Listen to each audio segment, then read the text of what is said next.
Il y a un jeune qui priait avec nous depuis le lycée et à un moment il a disparu. Et sa vie est devenue très mélangée et il a commencé à avoir un problème au pied. Et il dit son oncle l'a envoyé chez un guérisseur à Nono. Et que le guérisseur a retiré plusieurs choses dans ses pieds. Aiguilles, plombs, tout ça. Il dit, tu n'as pas pris en photo hier voir? Il dit non. Il dit, mais si on a déjà retiré il y a 2 ans, pourquoi tu viens me voir il y a 2 ans? Il dit non, mais j'ai l'impression que ça ne va pas, que les douleurs là vont, ça vient, ça avance, ça vient. Il dit, ah, peut-être le gars là, il a négocié pour 1 an. Donc, la négociation est finie. Le jour ils sont contents, ils prennent ton pied un peu. Le jour ils ne sont pas contents, ils prennent ton pied un peu. Alléluia. Et qu'est-ce que cette œuvre opérait dans sa vie? Quand il a un travail, chaque 6 mois, on le renvoie. Chaque 6 mois, il arrête son travail. Et on n'a jamais mis un CDI. Donc, il a commencé à comprendre que quelque chose n'allait pas. Quelque chose n'allait pas. Et quand il est venu me voir, je lui ai dit, mais ton guérisseur, là, il ne t'a pas dit comment la chose s'est passée.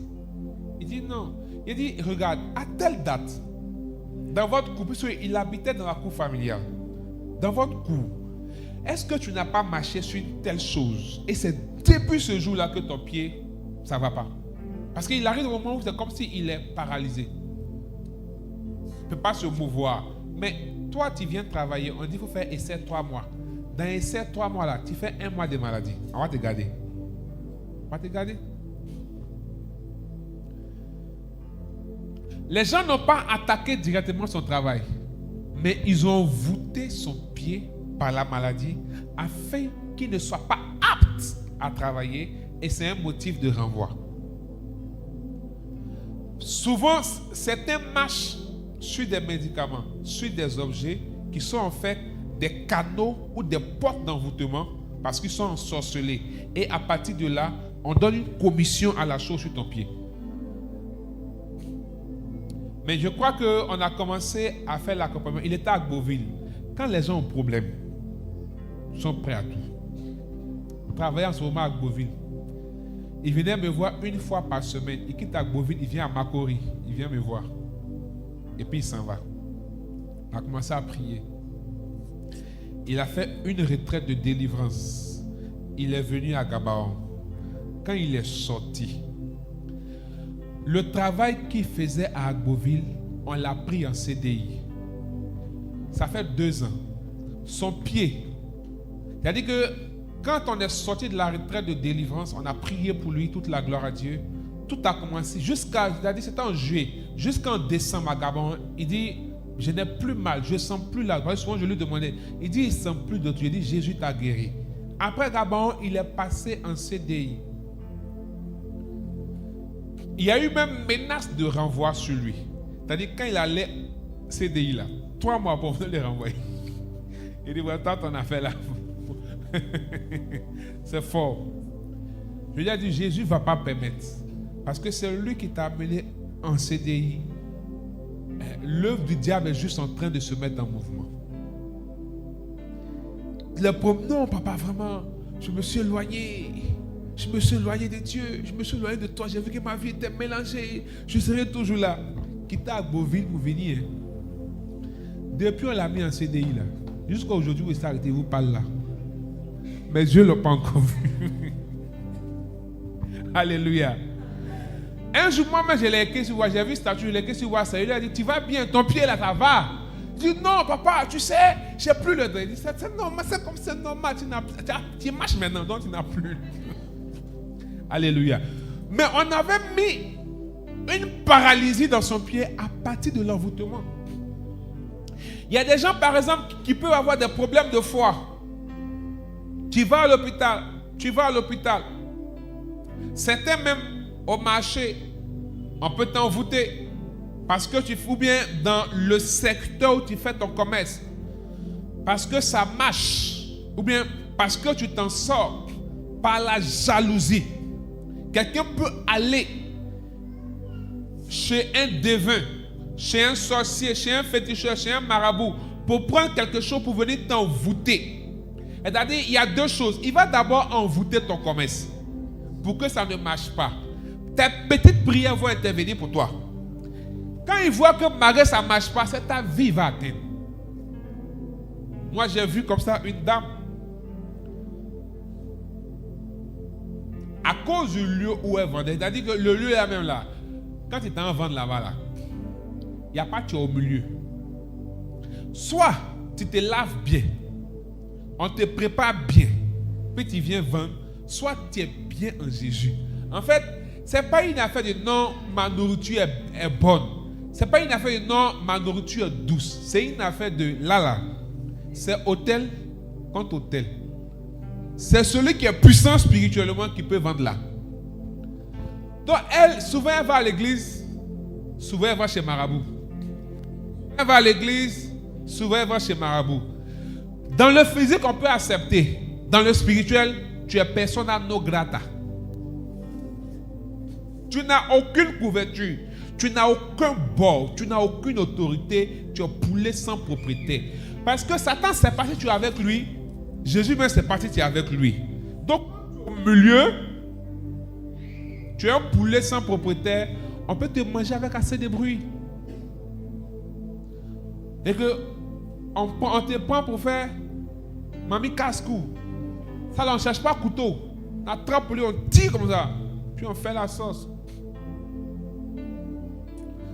Bien aimé, un jour, Josué a dit à Israël, aujourd'hui là, on va se décider. Soit tu es avec Dieu, soit tu es Baal. Aujourd'hui, quand tu sors d'ici là, il faut te décider. Soit tu es chrétien, soit tu adores ton fétiche. Soit tu es chrétien, soit tu vas chez féticheur. Cocktail spirituel, ça n'existe pas. Mélange spirituel, là, non, même Dieu comprend. C'est que c'est la tradition, Dieu comprend. On fait un peu ici, on fait tout ça. Non, tout n'est pas Dieu. Tout est ton Dieu. Mais ce n'est pas le Dieu que nous prions. Alléluia.